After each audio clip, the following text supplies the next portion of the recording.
Hi, and welcome back to Poltergeist Board Games. Today we will be doing a game review of Boots on the Ground by Worthington Publishing and designed by Cooke. But first, a word from our sponsor, Three Arrows Games. If you're looking for the newest in board games, uh, trading card games like Pokemon, Lorcana, Star Wars, Magic, go to Three Arrows Games. They will have what you need. They have card sleeves, they have dice towers, they have dice, everything you need for your board gaming needs. They also have board game nights where you can go and play board games with other people. You can also, they have a library of board games where you can rent board games to try them before you buy them, and they'll give you store credit. And then you can also, if you're looking for something and they don't have it, they will order it for you. People to work with and always willing to help. And now they have an espresso machine. So go there for your coffee and play a board game. All right, now back to our game, Boots on the Ground. So this is, about Afghanistan. And so it says, the world has changed since World War II. Small battles and civil wars flare up around the world. As one of the dominant superpowers, the United States and its allies had the premier armies and equipment. Responding to events across the globe, terrorist organizations and groups wage a new type of warfare of kidnapping, bombings, and destruction. Your team of specialists are ready at a moment's notice to respond, to get to the site quickly as possible and get boots on the ground. So it has low complexity. Solitaire suitability is high because it's mainly a solitaire game, but you can play it 1 to 3 players, ages 14 and up. Victory within an hour. Let me show you what comes in the box. So you get 2 rule books, and it's 16 pages. The rule book I find is pretty lacking. There's some things that I had a lot of questions on, and it's not in here. This originally came out in 2010, and they just remade it with updates and things like that in 2024. But I'm playing this mission right here, B Avenue Marathon. So that's the rule book. I'll go over my observations in a few minutes. You also get a card deck of what insurgents do. So this is every turn you're going to pull one of these cards, and you're going to get this exciting stuff that happens to you. Except I did have one good thing, this one here. So I gained 2 GIs. All right, in the counters, I think the counters are really cool. I think they did a good job with the counters. So here's your demo guy. The arrow is the way they are firing. So that would be they're facing for firing.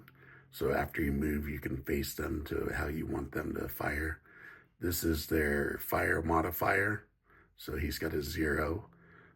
4 is his movement cost. And then when he gets wounded, you flip him over and things change. So his movement goes down 1. Then you have, who's there?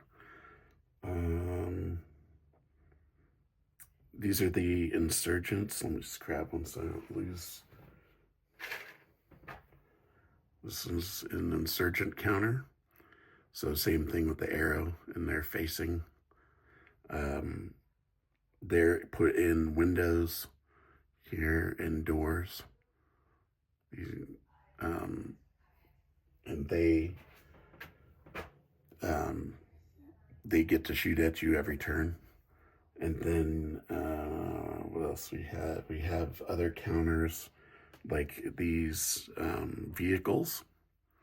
So it's an unknown cover until you uncover it.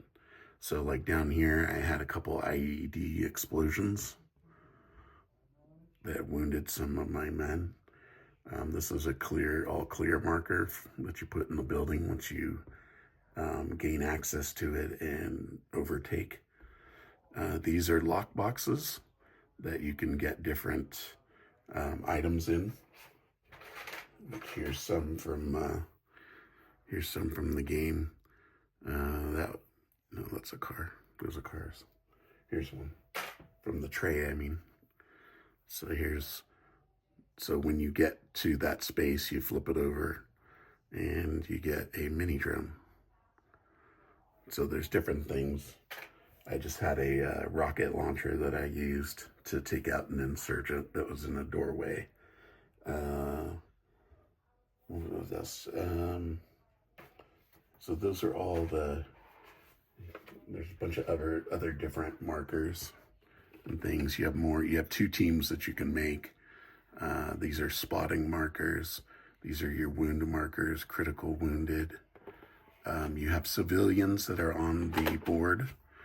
They start like this, and then when you get adjacent to them, then they flip over, and they can be either a citizen, a civilian, or they can be an insurgent. Like here's one that's an insurgent, and if it's an insurgent, it immediately attacks you. And then they can also be a loyal or a local ally, which they can help you fight.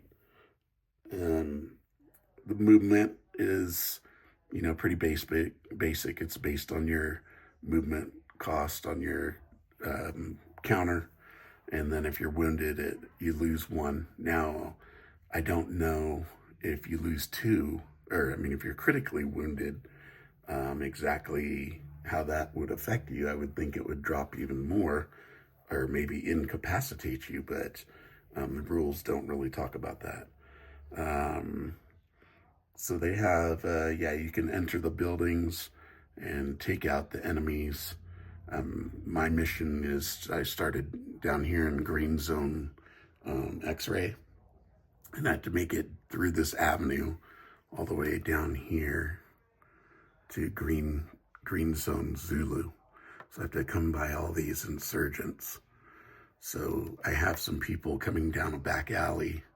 I had them coming down this other street to try to breach doors and come in behind and take them out, while these people take them out. These people take them out on the ground. So they'll take fire from 2 sides. All right, so now let's go over my observations so far. So the first thing, this is kind of irritating since this game got updated and had 15 years to update it. So this is building 25 here. Back here, let me see, back here is building 25 also. Now, you're supposed to set up building 26 with insurgents. Well, there is no 26 on the board. This one is supposed to be 26, but it's mislabeled 25. So I just don't understand how that didn't get caught. And then, I had a note on the critically wounded, still only lose 1 movement point, or, is it worse? There should be some counters, I think, because I had a card that made every insurgent out of range. So all these insurgents are considered snipers back here for the rest of the game. So there should be like counters to put on top of them to note that they are snipers. Or sometimes you'll get a card that says that this guy is demo or heavy weapons expert. So Try to get to focus here. Anyways, so you know, heavy weapons expert should, you know, he should have a counter that gets put on top of him, or a demo. A demo. He's for the rest of the game. He's going to be a demo guy. So you know, they should have like little counters that go on top, and you know, notate that that they are those abilities, because you know you might forget later in the game.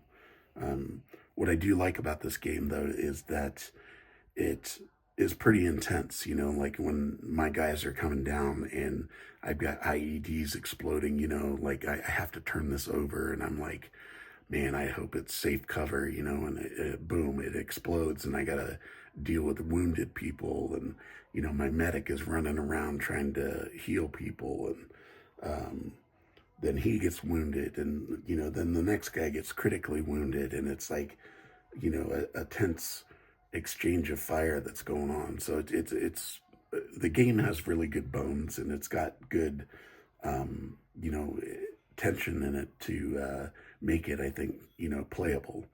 And I know on BGG that a lot of people have home rules for things. So, you know, I'm going to send all my observations to Worthington Publishing. But for my final review, oh, I also, one other thing is, I think that when you fire RPGs, you fire them at the buildings, like the sides of the buildings and stuff. I think there should be an explosion marker, you know, that you put, okay, this was exploded here or whatever. Also, I think that, you know, when you throw a grenade, there should be like an explosion marker that goes out, because it's there's a blast radius for both of those. So it kind of easier to, okay, so I hit this here. So, you know, anyone on, you know, this side is killed, and then people along here get wounded, you know, stuff like that. So anyways, minor observations, but I will be emailing uh, Worthington Publishing to let them know about that and see what they think. And then, so my final thoughts are, I think this is a good game. I just think it just has some flaws in it and some gaps in the rules, but it does create a good game with a, you know, good tension, and you know, you can feel the action, which is good. You know, it's what you want as a player. So I would give this game a 3.5 out of 5. So that is it for today. I thank you so much for watching. Don't forget to like and subscribe, and leave me a comment, you know, if you played this game or if you're looking to play it. I know that some people kind of compare this game also to Phantom Fury. I have that game that I need to bring out and play. And anyways, leave me any questions or thoughts you have. So thanks again. Bye.